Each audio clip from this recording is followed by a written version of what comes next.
성경 봉독하겠습니다. 레위기 20장 26절에서 27절입니다. 너희는 나에게 거룩할지어다. 이는 나 여호와가 거룩하고 내가 또 너희를 나의 소유로 삼으려고 너희를 만민 중에서 구별하였음이라.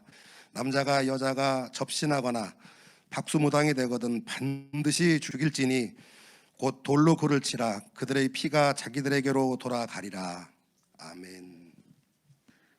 토요일 날 말씀을 올리지 못했습니다. 이 내용을 간단하게 모여서 올리는 것이 너무 힘들어서 그렇습니다. 자, 오늘 레위기 20장에서는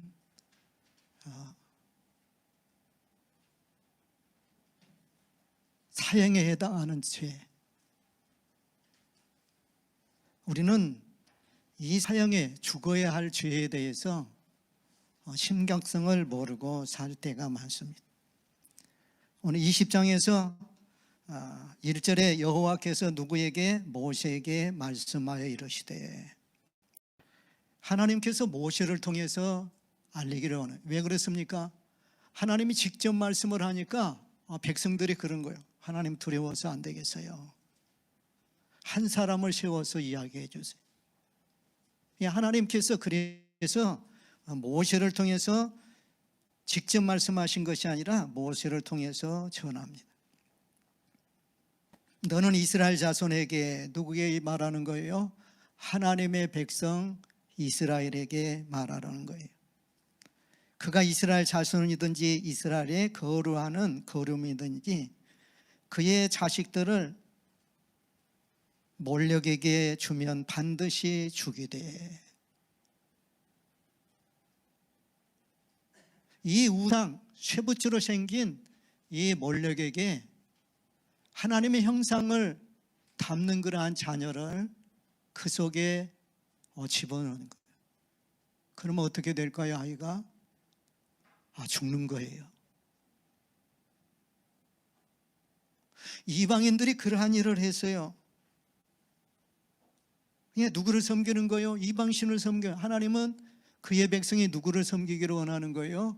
하나님을 섬기기를 원하는 거예요. 누구를 섬기느냐에 따라서 그 섬기는 이의 종이 되기 때문에 그래요.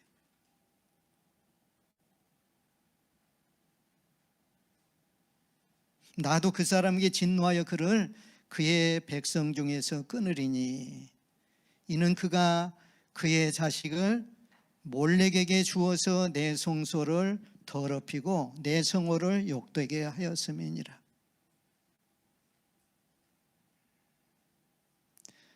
그 다음에 죽어야 할 그 저기는 6절에 보니까 접신한 자와 박수무당을 이야기하고 있는 거예요. 요사이도 선거 유세에서 이게 무당 이러한 적이 했다고 그래가지고 난리가 아니에요. 방송에 보면 가끔이 무당에게 가서 묻는 그러한 나가 나오는데, 오늘 이 저기는 뭐예요? 죽을 죄예요. 죽을 죄. 자, 하나님 백성된 우리는 하나님의 규례와 법도를 지켜야 합니다. 그래서 8절을 보니 너희는 뭘 지켜라? 이방인의 규례를 지키지 말고 내 규례를 지켜 행하라. 나는 너희를 거룩하게 하는 여호와이니라. 만일 누구든지 자기 아버지나 어머니를 저주하는 자는 반드시 죽을지니. 부모를 저주하는 사람은 죽여야 한다는 거예요. 반드시 죽여야 한다는 거예요. 왜 그랬으면 그가 자기 아버지나 어머니를 저주하였은지 그 피가 자기에게 돌아가리. 자, 10절 함께 읽습니다. 누구든지, 시작.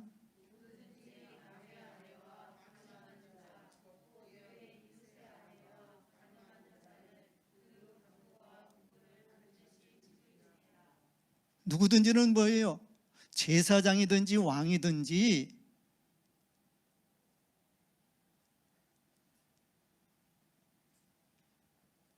남의 아내와 간음하는 자는, 그의 이웃의 아내와 간음한 자는 그 간부와 음부를 반드시 죽여야 한다. 누구든지 그 아버지의 아내와 동침하는 자는 어떻게 돼요? 그 아버지의 하체를 범하였은즉 둘 다 반드시 죽일지라. 누구든지 그의 며느리와 동침하거든 둘 다 반드시 죽일지니라. 그들이 가증한 일을 행하였음이니라. 하나님이 거룩하니 우리도 거룩하라는 거예요. 또 계속해서 말씀을 합니다. 계모와 동침하는 자, 자부와 동침하는 자, 동성연애자, 인권이라고 해서 동성연애자도 죽이라는 거예요. 요사이는 성평등이라고 그래가지고 우리는 양성평등입니다. 남성과 여성이 평등하다는 것이지 성평등, 이게 동성연애자예요. 이 에이지가 천벌이라고 하는데 이 동성연애자들의 50%가 이 에이즈에 걸린다는 거예요. 왜 전염병제를 막기 위해서 이렇게 가두기도 하고 그렇습니까? 보호하기 위해서 그래요. 동성연애자의 인권이라고 해가지고 요사이 하나님의 법에 어긋나게 너무너무 안타까운 일이에요. 아내와 장모를 아울러 취하는 자는 모두 죽여라. 또 짐승과 교합하는 자는 짐승과 함께 죽이도록 했습니다. 봅니다. 자기 자매를 취하는 자, 형제 자매잖아요. 이런 일이 JTBC에 보니까 많더라고.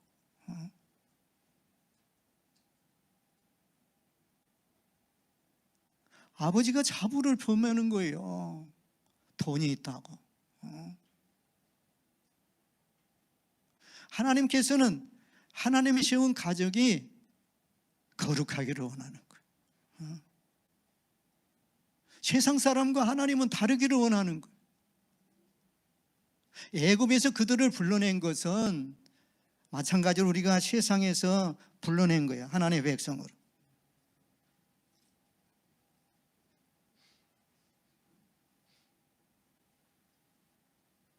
남자나 여자가 신접하거나 박수가 되거든 죽여라. 돌로 그를 치라. 20장 27절 말씀. 점치는 자나 영매, 다시 말하면 강신술을 행하는 자는 모두 죽이도록 되어 있어요.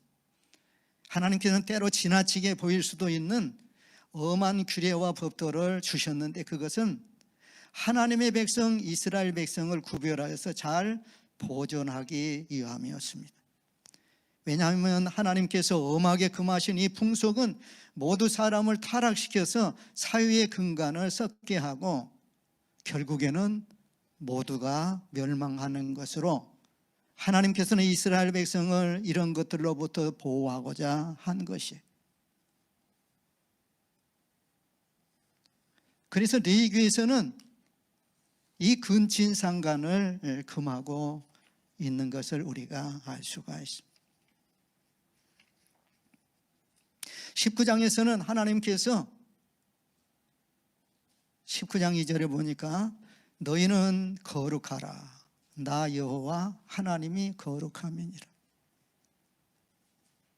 하나님이 거룩하기 때문에 하나님의 백성도 거룩해야 해요. 하나님은 거룩한 것을 좋아해. 예수님이 재림할 때 흠도 점도 없게 나타나기를 힘써요. 뭘 말하는 거예요? 거룩하라는 거예요. 신부가 신랑 대신 예수 그리스도를 맞이하기 위해서는 거룩해야 해요. 거룩. 하나님께서 원하시는 유일한 제사나 봉사는 오직 자원함으로 해제. 오늘 19장 말씀에서 계속해 보면 요사이 코로나로 인해서 이 유생법에 대해서 우리를 사랑하기 때문에 시체도 가까이 하지 말아라. 할렐루야. 손을 깨끗이 씻으라 하는 거예요. 벌써 6,000년 전에 이러한 놀라운 일을 하나님께서는 그 백성을 사랑하기 때문에 한 거예요. 요새 의사들이, 전염병 학자들이 코로나에 걸리지 않기 위해서 손 잘 씻어라. 여러분, 코로나로 죽은 그 시체를 만지면 돼요, 안 돼요? 가까이 하지 말라는 거예요. 이게 뭐예요? 사랑하기 때문에 그런 거예요. 그의 백성된 우리를 사랑하기 때문에 하나님께서는 그렇게 하신 것을 볼 수가 있습니다. 자, 17절에서 이 다 죽어야 할지. 그래서 내가 얼마나 죄인인 걸 알면 요셉이 그랬잖아요. 포디발 가정에서 이 여인이 유혹을 하는 거예요. 계속해서 유혹을 하니까. 그걸 어떻게 생각했어요? 젊은 청년인데 요셉이 이 하나님의 법을 규례를 알았기 때문에 내가 어떻게 큰 죄를 지을 수 있느냐는 거예요. 그게 죄인 것을 알았어요.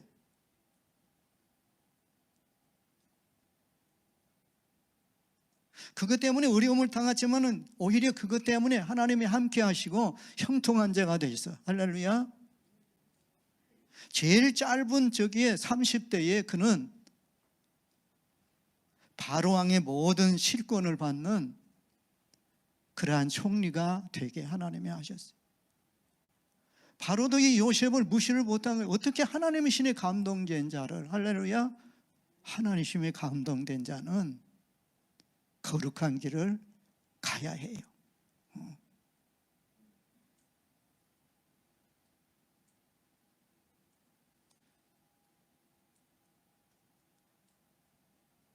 이 죽어야 할 죄인이 사는 길이 피해 있어요.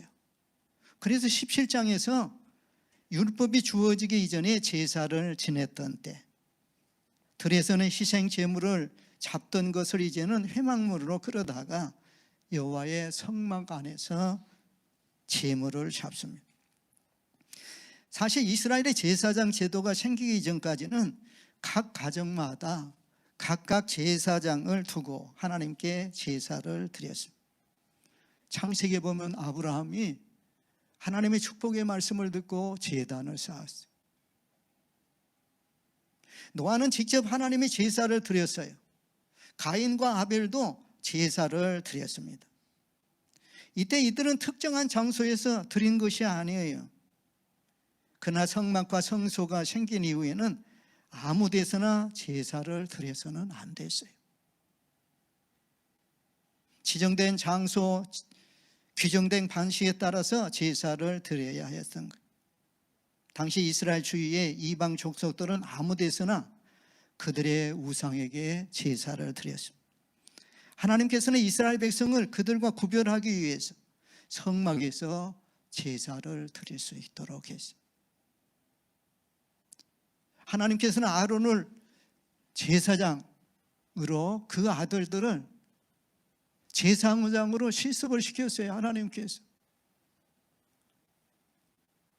그런데 이 아론이 제사장은 자기 마음대로 한 줄 알고 나답과 아비후가 어떻게 해요? 하나님이 정한 벌을 안 드리기 때문에 그 아버지 앞에서 죽습니다. 우리가 하나님을 섬기는 것은 하나님의 방법으로 섬겨야 내 기분을 섬기는 것이 아닙니다. 열심히 있는다고 해서 되는 것이 아니라 그 열심이 하나님의 방법에 의해서 행해야 한다는 거예요. 이스라엘 사람들은 짐승을 잡을 경우에 반드시 풀을 흘려야 해요. 피. 그래서 목에 있는 동맥을 땁니다. 피를 완전히 빼낸 다음에 먹는 거예요. 왜 그렇습니까? 오늘 레위기 17장 11절에 보면 육체의 생명은 피에 있음이라. 생명이 어디 있다고요? 피에 있어요. 아무리 의술이 발전을 해도 피는 만들 수 없어요. 피가 빠져버리면 그 사람은 죽는 거예요. 내가 이 피를 너희에게 주어 단에 뿌려서 너희의 생명을 위하여 속하게 하였나니 생명이 피에 있으므로, 생명이 어디에 있다고요? 피에 있으므로 피가 죄를 속하느니라. 그들은 피를 매우 중요하게 여겼는데 그것은 첫째는 육체의 생명이 피에 있기 때문에 그랬어요. 피는 생명의 개울입니다. 생명의 붉은 강이라고 했어요. 우리 육체는 이 피에 의해서 유지되고 있어요. 그래서 피를 흘렸다는 것은 곧 죽음을 의미합니다. 언어적으로 피를 흘린다는 것은 곧 죽는 것을 의미하는 것. 하나님께서는 우리의 죄를 속하기 위해서 피를 요구하셨어요. 죄인이 살기 위해서 하나님께서는 제물을 가지고 하나님 앞에 와서 그에게 안수를 해요. 제물에게 안수를 해요. 그러면 그 죄가 짐승에게 옮겨가서, 여러분 소를 보세요. 소가 얼마나 순종을 하고 되새김질을 하고 그렇습니다. 하나님은 아무 제물이나 받지 않아요. 소, 양도 얼마나 순종을 잘하는 적인지 몰라요. 동물이라고 해서 하나님이 다 원하는 것이 아니라 이러한 동물들을 하나님께서 제물로 드리기를 원해요. 죄인이 죽어야 할 대신에 죄인이 끌고 온 그러한 짐승에게, 소나 양에게 안수를 해요. 그리고 그걸 잡은 거예요. 그건 뭘 말하는 거예요? 네가 죽어야 할 대신에 짐승이 죽는다는 거예요. 그래서 그 피를 받아가지고 이제 제단에 뿌린 거예요. 그래서 맨 먼저 하나님을 만나기 위해서 하는 것이 뜰에서 바로 이 제물을 드리는 것부터 시작을 하는 거예요. 율법상 죄에 대한 벌은 죽음입니다. 곧 피를 흘리는 거예요. 왜냐하면 생명이 피에 있으므로 피로서 죄를 속하기 때문에 그렇습니다. 하나님께서는 성경에서 한 번도 이 규정을 폐기한 적이 없어요. 죄를 속하기 위해서는 피가 필요하다는 이 규정은 하나님께서는 한 번도 변경한 적이 없어요. 구약은 이 피를 통해서 죄를 가리웠어요. 죄를 완전히 없애는 건 아니에요. 가려운 거예요. 그러나 예수님이 십자가에 피 흘리심으로 인해서 내가 저주받아 죽어야 할 내 대신에 예수님께서 피 흘려 주심으로 인해서 영원한 속죄가 된, 죄가 속해진 거예요. 왜 우리가 예수를 믿어야 합니까? 여러분이 예수 믿지 않으면 절대로 이 죄 문제를 해결할 수가 없어요. 코로나가 왜 생긴 거예요? 죄 때문에 생긴 거예요. 성경은 분명하게 말씀하는 거예요.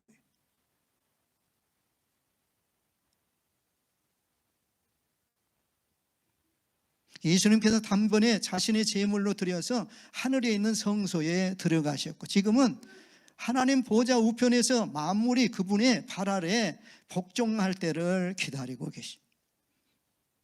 이처럼 예수 그리스도의 십자가의 희생은 단번에 영원한 효력을 발생하죠. 그러나 우리가 하나님께 나아갈 때는 역시 희생을 통하지 않고는 될 수가 없습니다.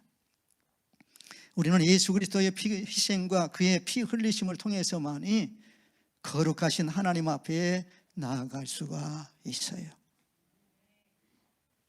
예수님은 영원한 제물이 될 뿐만 아니라 제사장이 되었습니다. 그래서 지금 어디 계세요? 하늘 보좌에 계셔요. 복음을 전하면은 복음 전한 그곳에 우리 주님이 함께 하시겠다는 거예요. 왜 우리가 예수를 믿어요? 예수를 믿어야 하나님께 나아갈 수가 있어요. 죄인이 하나님께 나아가면 죽는 거예요. 우리는 예수님이 필요한 자들이에요. 자, 오늘 18장에서 근친 상관에 관한 규정을 말씀하고 있습니다. 여호와께서 모세에게 가라사대 18장 1절부터 너는 이스라엘 자손에게 하나님의 백성에게 이르라 나는 여호와 너희의 하나님이라 너희는 그 거하던 애굽 땅의 풍속을 쫓지 말라 내가 너희를 인도할 가나안 땅의 풍속과 규례도 행하지 말고 너희는 뭘 행해라 나의 법도를 쫓으며 나의 규례를 지켜 그대로 행하라. 하나님께서 가나안 땅을 주셨는데 가나안 땅에는 가나안은 7족이 있어요. 그들은 하나님 없이 사는 이방 풍속을 쌓는 사람. 애굽도 마찬가지예요. 하나님이 없이 그렇게 살아가는 것이에요. 하나님의 백성은 하나님의 법도와 규례를 행해야 합니다. 그런데 놀라운 건 애굽에서는 형제 자매 사이라도 결혼을 할 수 있어요. 가족 간의 결혼은 애굽의 풍속이었어요. 심지어는 자기 어머니하고도 결혼을 할 수 있었어요. 가나안에서도 역시 그래야 했습니다. 아마 그 사람들은 그런 일이 근친상간이라는 사실에 대해 별로 생각이 안 했던 것 같아요. 18절까지 보면은 친족 간의 통가를 엄히 금하고 있습니다. 너는 여인이 경도로 불결한 동안에 그에게 가까이하여 그의 하체를 범하지 말지니라. 너는 타인의 아내와 통간하여 그로 자기를 더럽히지 말지니라. 너는 결단코 자녀를 몰래에게 주어 불로 통과하게 말아서 하나님의 이름을 욕되게 하지 말라. 나는 여호와니라. 하나님이 말씀하신 거예요. 당시 중동 지역에서는 몰렉이라는 우상에게 자식을 바치는 종교의식이 행했어요. 사람들은 철로 만든 우상, 붉게 달궈진 그 어린아이가 무슨 죄가 있습니까? 거기를 통과하게 하면 이 아이가 어떻게 되겠어요? 후라이팬에서 산 짐승을 넣으면 그가 어떻게 되겠습니까? 하나님의 형상으로 만든 거룩한 자녀가 죽는 거예요. 이 끔찍한 일을 하는 거예요. 제주도에 이기쁨 선교사가 나갔을 때에 굴 속에 있는 그 진행과 뱀에게 처녀를 바친 일을 했어요.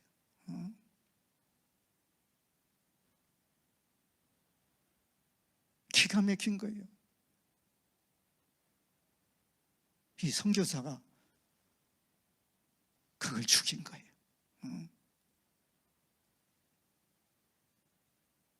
하나님을 떠난 백성들은 우상을 섬깁니다. 가나안에 성행했던 의식이죠. 이 풍습은 일상생활과 밀접한 관계를 갖고 있던 풍습으로 만약에 집을 지으면은 왜 재앙 애군이 온다고 그래가지고 여러분 안 믿는 사람은 아무 때나 이사도 못해요. 정말 이사하면 어려움을 당해요. 우리 믿는 사람은 예수 안에서 하나님이 보호하시니까 아무 때나 주의를 지키기 위한 때 외에는 언제라도 이사하면 돼요. 염려할 필요가 하나도 없어요.